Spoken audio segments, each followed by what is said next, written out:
যে ব্যক্তি গোপনে জিনা করবে, গোপনে পরকিয়া করবে, আল্লাহ তাআলা তাকে দুনিয়াতেই 3টি শাস্তি দিবেন এবং আখিরাতেও তার জন্য 3টি শাস্তির কথা উল্লেখ আছে।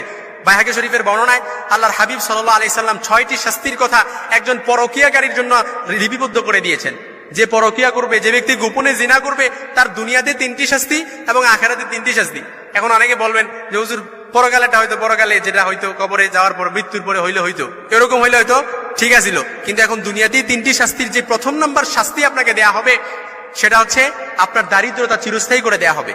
অর্থাৎ আপনার অভাব অনটন সংসারে লেগেই থাকবে, আপনার জীবনে কোনো প্রফুল্লতা আসবে না, কোনো বারাকা আসবে না, চারদিক থেকে শুধু আপনার দারিদ্রতা এবং আপনি গরিব হয়ে যাবেন অতি তাড়াতাড়ি। যদি আপনি গোপনে পরকিয়া করেন, গোপনে জেনা করেন, আল্লাহর হাবিব সাল্লাল্লাহু আলাইহি সাল্লামের স্পষ্ট হাদিস, 6টি শাস্তির দুনিয়াতে 3টি শাস্তি দেওয়া হবে। এর প্রথম নাম্বার শাস্তি হচ্ছে আপনার কি করা হবে, আপনাকে আপনার দারিদ্রতা চিরস্থায়ী করা হবে। অথচ আল্লাহ রাসূল সাল্লাল্লাহু আলাইহি সাল্লামের মাধ্যমে আল্লাহ তাআলা যারা পরকিয়া